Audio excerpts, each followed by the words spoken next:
If you ever visit the little town of Pine Hollow, people might warn you not to wander into the deep woods after sunset. They say the trees there don't stand still. They say the shadows don't always belong to the trees. Most folks laugh it off, of course, but every once in a while, someone lowers their voice and brings up the story of the Thompsons. And once you hear it, you might understand why that part of the forest still feels wrong, even on a bright day. It happened in the summer of 1967, long before cell phones or GPS or anything that could help you if you got lost. Ethan and Lily Thompson had planned a relaxing 2-week stay at Lily's brother's old lakeside cabin in Red Fern Valley, a quiet stretch of wilderness in northern Michigan. They didn't get many chances to escape their city life, so they packed up their car, grabbed their 2 kids, and headed for the woods. Their younger child, Emma, had just turned 6. She was a shy, gentle kid who stuck close to her big brother Caleb whenever they went somewhere unfamiliar. The family arrived late one warm Friday night. The cabin wasn't fancy. It was a 1-story wooden place surrounded by tall pines and thick brush. No neighbors, no roads, no streetlights. Just the sound of crickets and the soft slap of water from Maple Glass Lake behind the trees.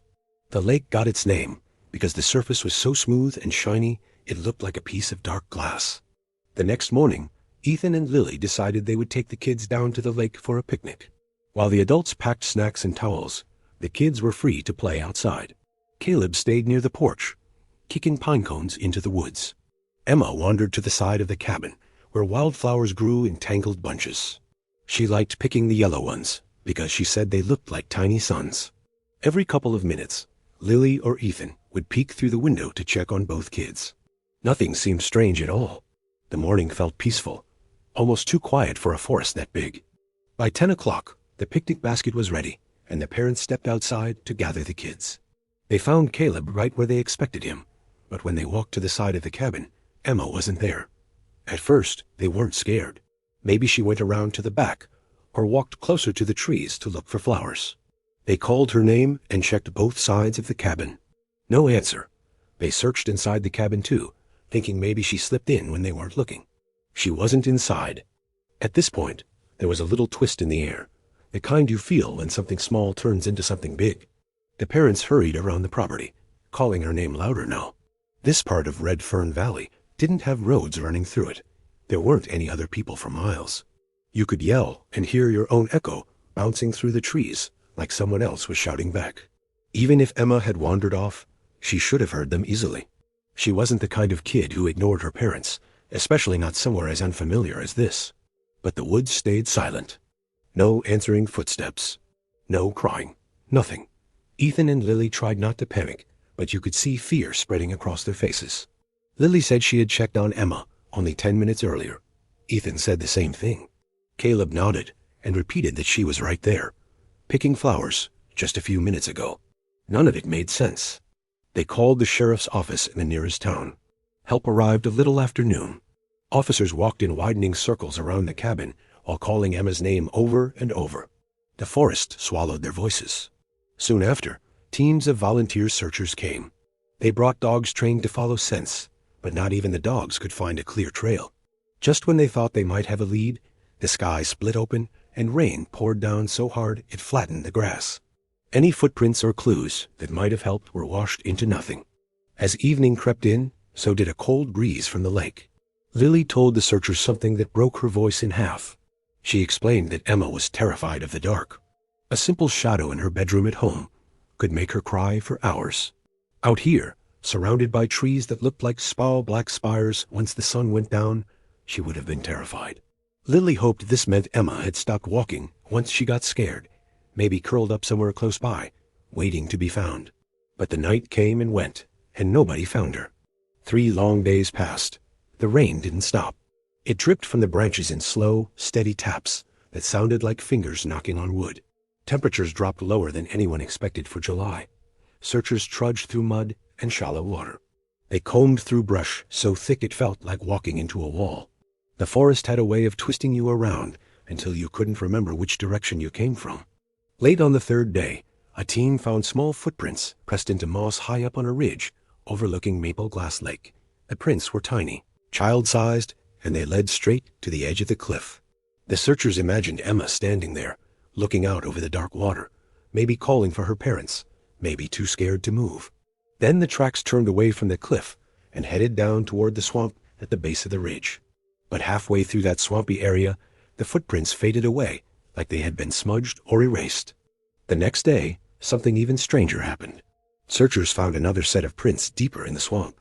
But these weren't small. They were huge. Not the size of a normal boot, or even a large person's boot. These prints looked like something enormous had stepped there. Toes wide and long, the heel sunk deep into the mud. The shape didn't match any animal the trackers knew. It didn't match a human either. The searchers traded quiet looks, but didn't say much. No one wanted to admit they had no idea what left those prints. 2 days later, 9 days after Emma disappeared, 2 trackers spotted a scrap of fabric caught on a branch near the eastern shore of Black Willow Lake, more than 2 miles from where the big prints were found. It was a torn piece of a plaid shirt, the same shirt Emma had been wearing. Searchers rushed to that part of the forest. They spread out along the water's edge, calling her name, sweeping the tall grass with flashlights, even though it was the middle of the day. And then, within 24 hours, they found her. Or what was left of her. What they found didn't look right. There wasn't much left of Emma's body, and the scene didn't look like a normal animal attack. Her clothes weren't ripped or shredded. There wasn't any blood on them. Whatever happened to her hadn't happened while she was wearing that shirt. Something had fed on her after she died, but that wasn't the part that worried the investigators most. There were drag marks leading from her remains back into a meadow. Something had pulled her across the ground, leaving a faint line in the dirt and grass. The searchers followed the line until they reached a flattened patch in the middle of the meadow. The grass was pressed down in a perfect oval, almost like a gigantic body had been lying there. The shape was enormous. Too big for any person, too big for any animal in those woods. And the edges of that body-shaped depression were disturbed, as if something with a long arm or leg had pushed itself back up to stand. Investigators quietly compared this to the huge footprint found in the swamp. They didn't want to say it out loud, but it looked like both prints belonged to the same thing. And whatever that thing was, it had come into contact with Emma. Only 2 explanations fit, and both were impossible. One idea was that some gigantic person, taller and stronger than any human anyone had ever seen, had taken her. But how would someone that big move through the forest without leaving a trail you could follow from miles away? How would no one hear them? How would something like that even exist? The other explanation was some kind of massive creature, but nothing in those woods matched the prints. And if a creature had attacked her, the clothing should have been torn apart. But it wasn't, not even a scratch. A state investigator finally told the family that the official cause of death would be listed as unknown. They said maybe animals got to her after she died. Maybe she got lost, froze, and collapsed. But the searchers who saw the prints didn't look convinced. They lowered their voices. They avoided eye contact. They worked quickly to get out of that part of the woods. The Thompsons left Red Fern Valley the next day. They never went back. Lily's brother eventually sold the cabin. Whoever bought it didn't stay long. And if you ever find yourself walking near Maple Glass Lake or Black Willow Lake at dusk, people say you can sometimes hear something heavy moving far out in the trees. Not footsteps exactly.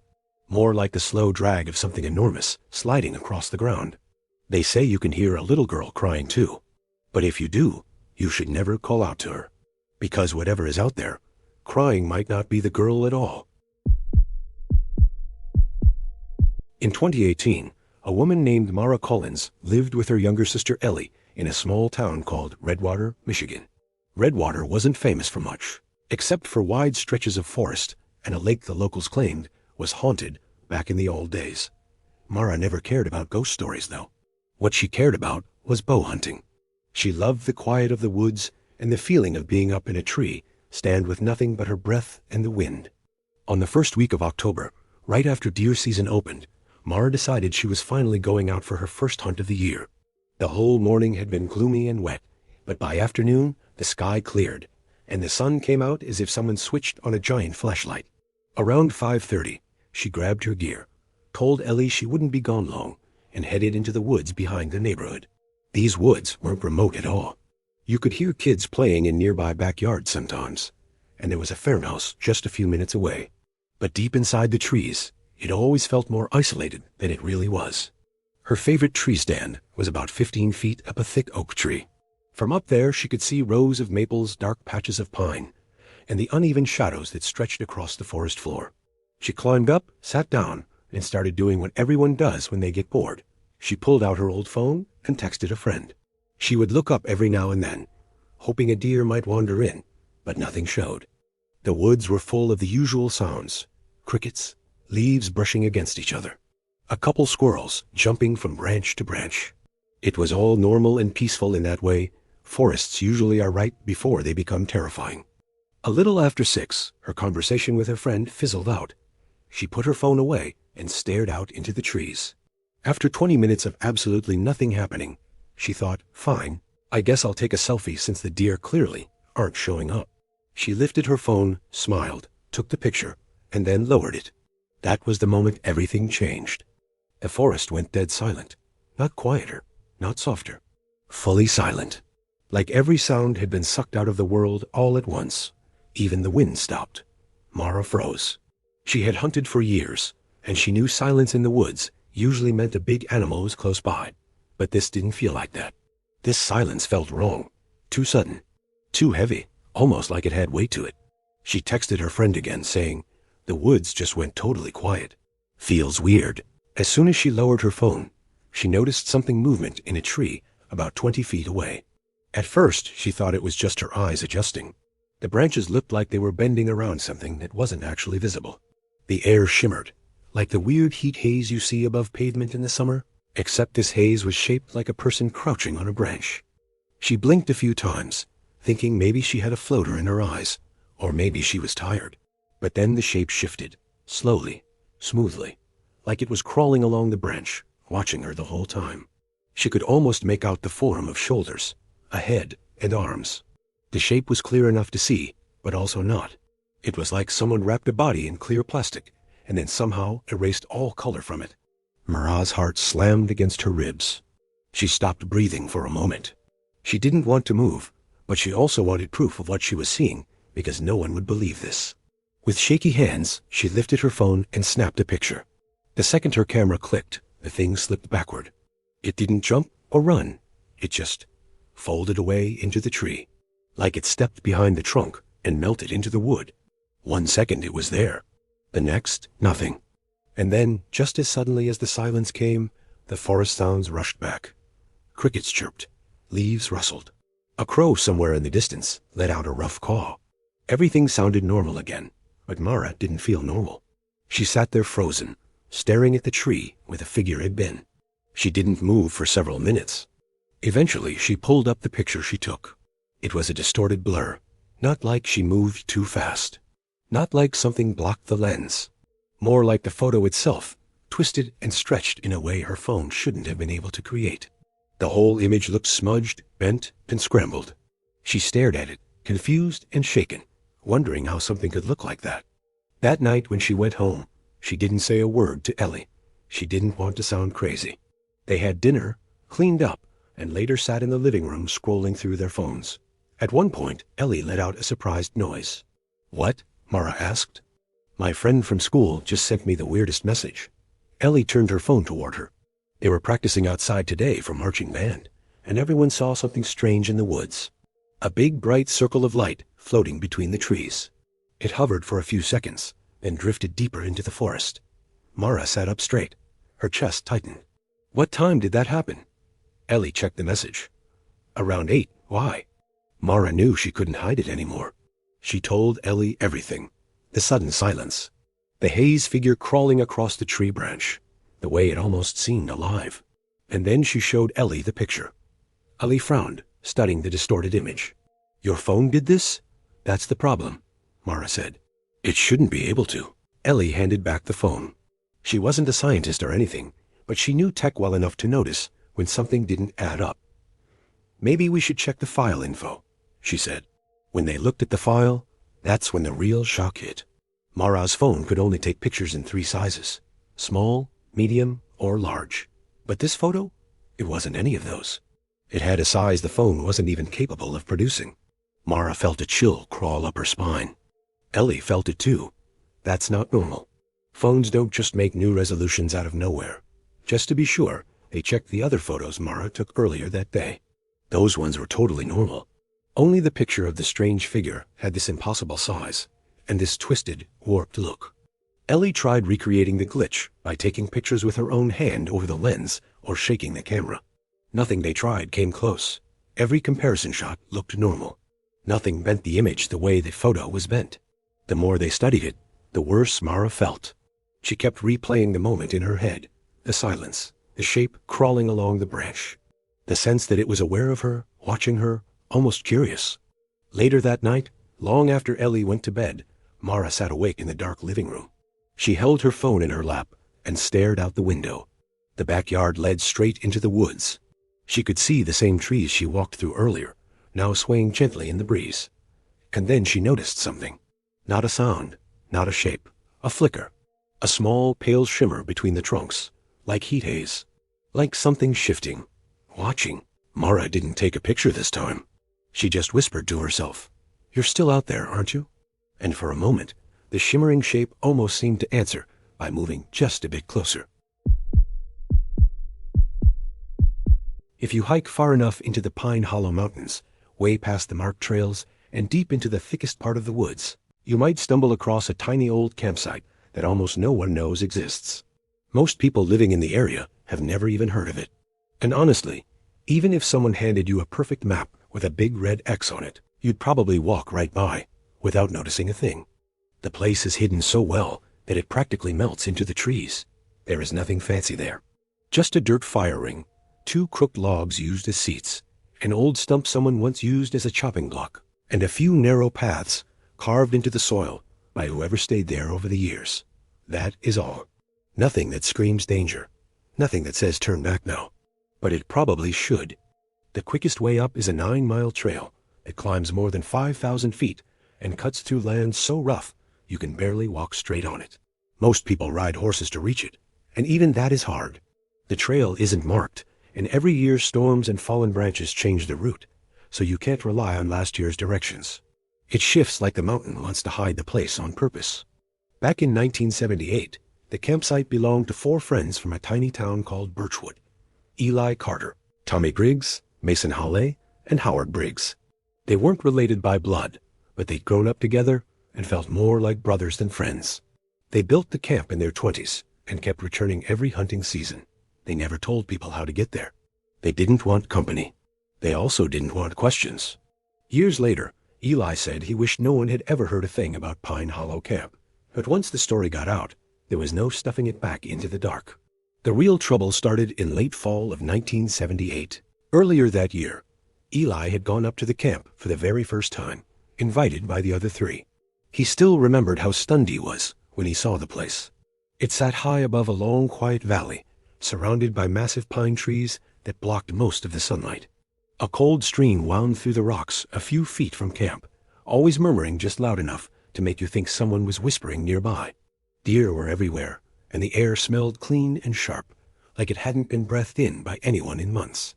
Eli was hooked the second he stepped into the clearing. He told the others it felt like the closest thing to paradise he'd ever seen, and it did, at least during the day. But at night, the feeling changed. Bears were common in those mountains, so the men built a shelter out of huge fallen logs. They stacked them like a cabin, left gaps just big enough to peek through, and made a heavy door that could keep a bear out. When things were calm, they slept in tents outside. But when they heard trouble in the woods, they slipped inside the shelter and bolted the door without a second thought. One night that fall, after a long day of hunting, the 4 men were sitting around the fire, relaxing, choking, letting the heat soak into their faces. That was when they heard it. At first, it sounded like a bear grunting somewhere out in the trees. Nothing unusual. They all stopped talking and listened, waiting for more sounds to confirm it was a bear. But the next sound wasn't a grunt. It was a sharp, echoing whoop that cut through the forest like something calling out across a canyon. It wasn't something any of them had heard before. Then, from farther away, another whoop answered. The second one sounded different, like it came from a creature with a completely different throat, but it was definitely answering the first one. All 4 men looked at one another. No one spoke.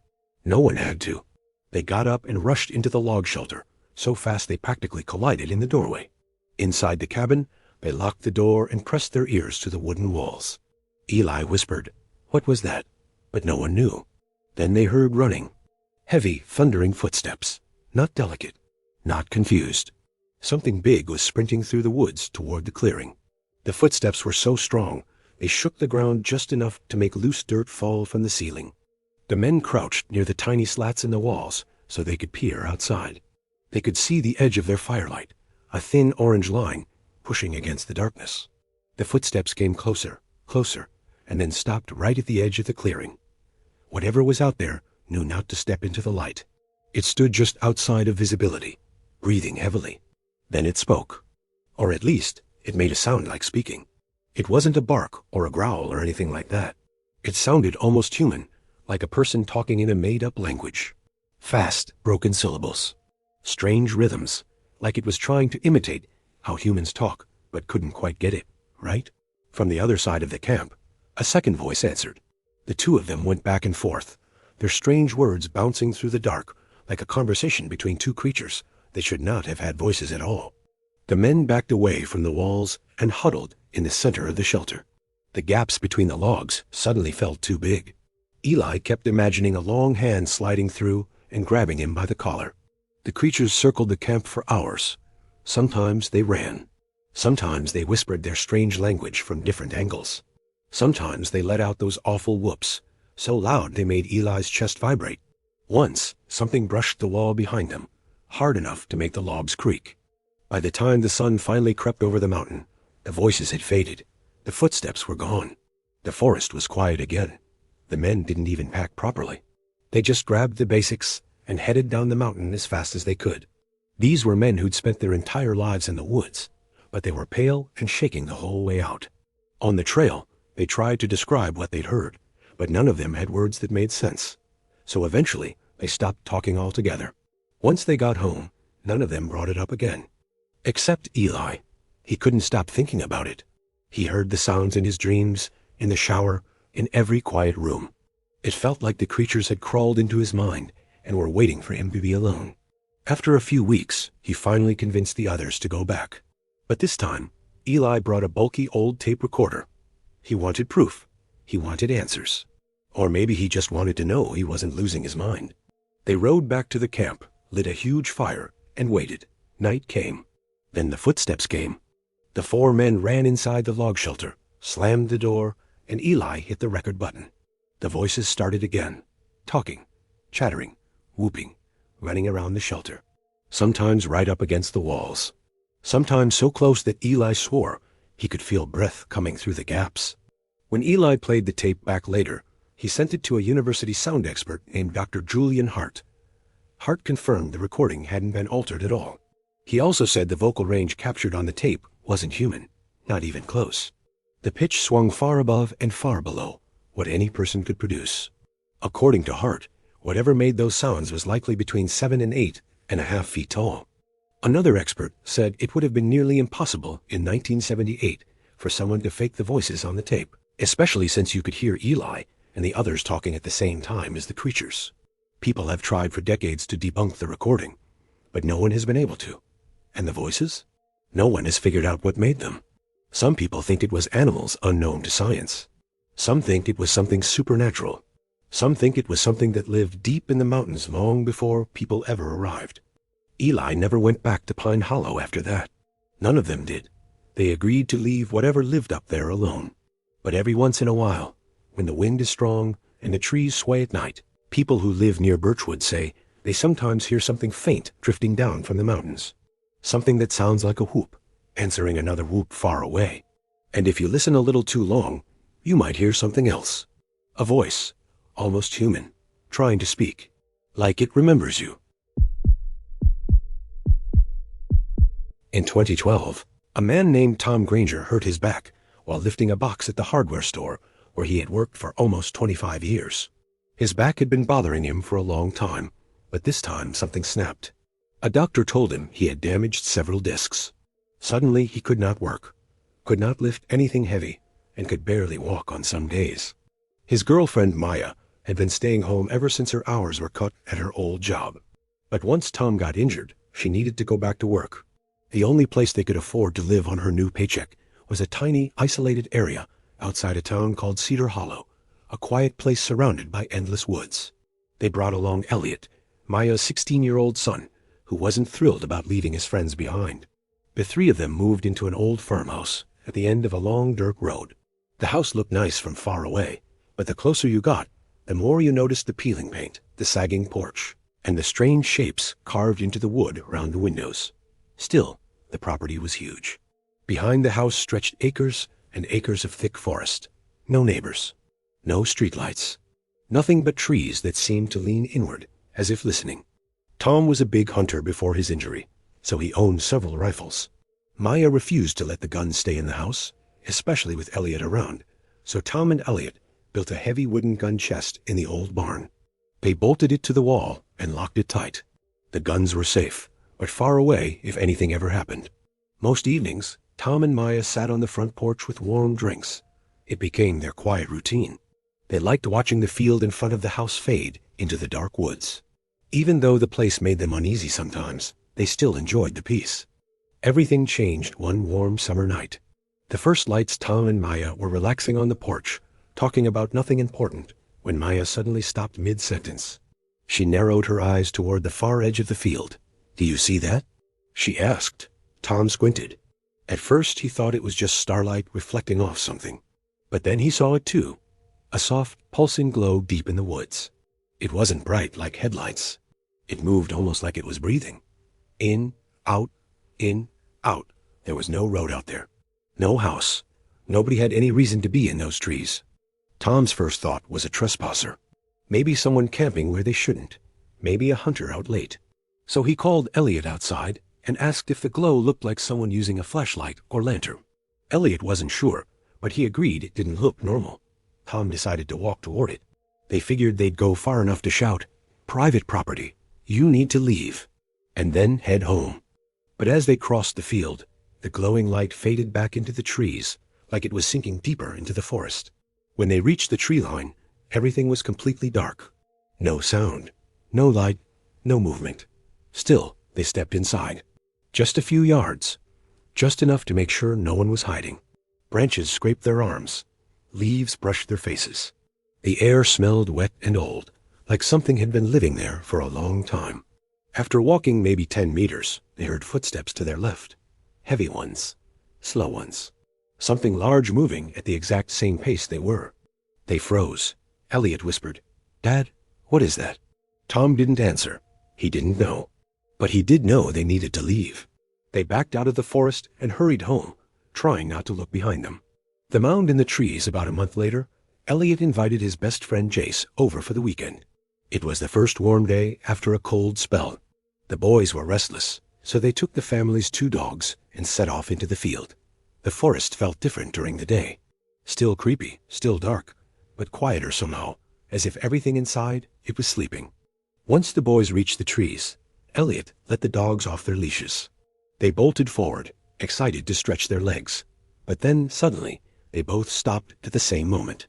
The dogs froze in front of a huge mound of earth. At first, it looked like a natural hill, but when the boys got closer, they saw wooden logs leaned together like ribs. Moss, dirt, and weeds had been packed tightly across the top. It looked built. It looked intentional. A round entrance about 2 feet wide sat at the front, like the opening of some giant animal's den. Jace crouched down and peered inside. The shadows looked thick, almost liquid. Then he heard a low rumble. Not a growl exactly, more like something exhaling angrily. He shot to his feet. "We're leaving," he said. "Now." They grabbed the dogs and ran all the way home, neither one daring to look back. When they told Tom and Maya what they'd seen, the house fell quiet. Tom and Elliot exchanged a look. They both remembered the footsteps from a month before, the night everything went wrong. A few months later, the 3 of them were back on the porch. A thin fog covered the entire field. The air felt muted, like sound itself had been swallowed. Normally, you could hear insects, owls, even the wind, but not that night. No bugs, no birds, no anything. Maya swept her flashlight slowly across the grass. Nothing moved, nothing rustled. Even the dogs inside the house were quiet. She set the flashlight down. A strange feeling washed over Tom. A heavy, sinking dread in his stomach, like something terrible was already happening, even though he couldn't see what. He stood up. "We should go inside." Maya laughed softly. "Come on, it's fine. It's just fog." Tom didn't move. "Maya, I'm serious." Before she could answer, she tilted her head and whispered, "Tom, did you hear that?" A soft crunch from the field. Then another. Maya grabbed her flashlight and shined it forward. That is when they saw them. 5 enormous animals standing in the middle of the field. Not wolves, not dogs. Their legs were too long. Their bodies were too lean. Their fur was patchy and dark, almost black, and their eyes reflected the light like mirrors. They stood perfectly still in a row, watching, studying. "What are those?" Maya breathed. Tom had no idea. Then the creatures ran, not like normal animals. They didn't bound or gallop. They moved in long, stretched strides, covering half the field in seconds. Tom and Maya scrambled inside and slammed the door. They locked every window, every latch, every curtain. Something about the way the creatures moved felt wrong. It felt like they knew exactly where the humans were. Upstairs, Elliot was asleep, but Maya woke him quickly and pulled him to the window just enough to peek through the curtain. The creatures stood on the gravel now, perfectly lined up, facing the front door. 5 tall shadows, not pacing, not sniffing, just waiting. One of them suddenly jerked its head upward. It stared straight at the window. Then, slowly, it lifted itself onto its hind legs. Its spine cracked as it straightened. Its shoulders rose higher. Higher, higher, Elliot gasped. The thing was at least 8 feet tall. Maya jerked him away from the window. Her heart thudded so loudly she could hear the blood in her ears. She told him to stay in his room and not move. Downstairs, Tom was pacing. He needed his guns, but they were out in the barn. He thought about running to the truck and backing it up to the house. He peeked out the blinds. The creatures were gone. He checked again. Now they were back in the field. This was his chance. Tom slipped outside and crept toward his truck. He kept his eyes on the line of creatures. They didn't move, not yet. He reached for the door, and a motion light flicked on. Startled, Tom dropped his keys. He bent down, and in that tiny moment of silence, he looked back at the field. One of the creatures stood on 2 legs again, staring right at him. Then all 5 sprinted. Tom snatched the keys, ran for his life, and burst inside just as the creatures hit the gravel and thundered onto the porch. Heavy steps shook the wooden boards. They ran around the house, their claws scraping the siding. Maya shouted from upstairs. Elliot yelled for Tom. The dogs barked wildly. Tom ducked behind the couch, terrified one of the things would smash through a window. After a few minutes, the footsteps moved away. When Tom peeked through the blinds, the creatures were back in their line, staring at the house again. They called the police, but the officer assumed they were panicking over regular wildlife. No help was coming. Tom, Maya, and Elliot barricaded the doors with furniture, grabbed kitchen knives and an old hatchet, and hid in the master bedroom with the dogs. The creatures stayed outside, silent now. Too silent. Then they heard it. A thump on the lower roof. Then another. The creatures were climbing. Their steps scraped across the shingles. Sometimes they paused right beside the second-floor windows. The family could see the faint outline of paws pressing against the glass through the thin curtains. The creatures whispered to each other. Low, strange sounds, almost like speech. Every now and then, one of them scraped at the siding as if testing for weak spots. They stayed like that all night, just waiting, watching, scratching. When dawn finally broke, the creatures leapt off the roof and ran into the woods. Their footsteps faded until there was nothing left but birdsong, as if the world had finally exhaled. When the family went outside, they found claw marks gouged into the porch, the siding, even the second-story window frames. Deep marks, deep enough to splinter wood. Tufts of coarse, dark fur clung to fence posts. Huge tracks circled the house. Tom and Maya didn't wait another night. They packed their bags, left the house behind, and never went back to Cedar Hollow.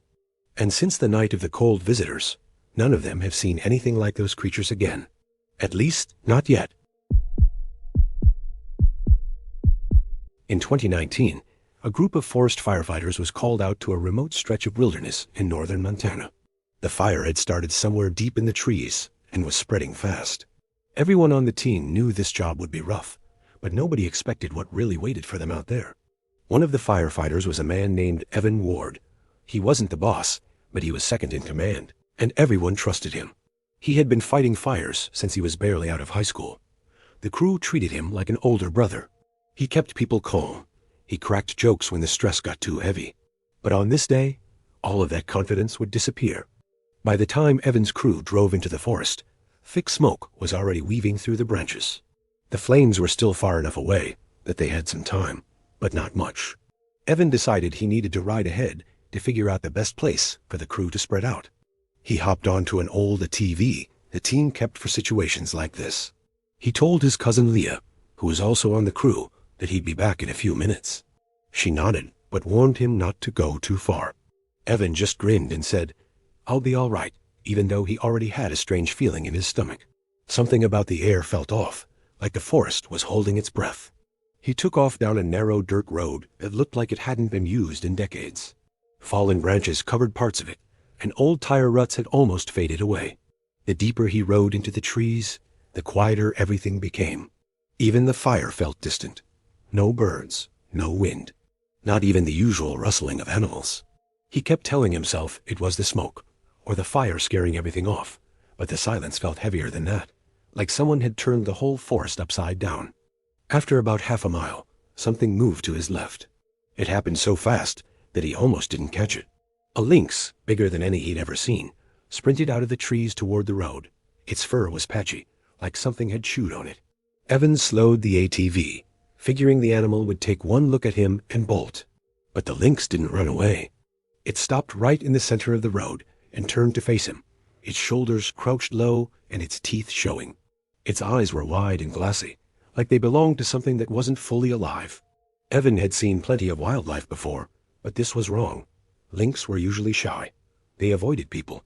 They definitely didn't charge out of the woods and block your path like some kind of guard.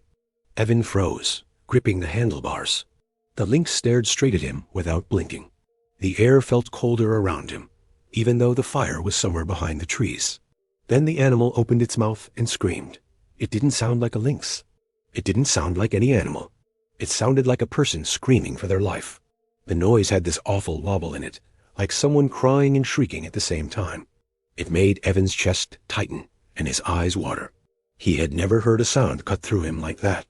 Just as suddenly as it began, the lynx stopped screaming.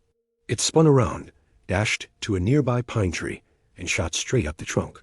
Within seconds, it perched itself on a thick branch hanging right over the road, staring down at him like it was waiting for him to come closer. Evan didn't want to keep going, but turning around meant riding back toward the fire. He swallowed hard. "It's just scared," he whispered to himself, though he didn't believe it. Nothing about the lynx looked scared.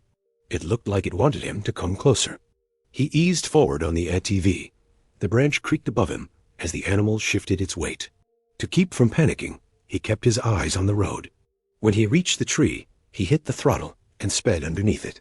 The moment he passed the branch, he risked a glance back.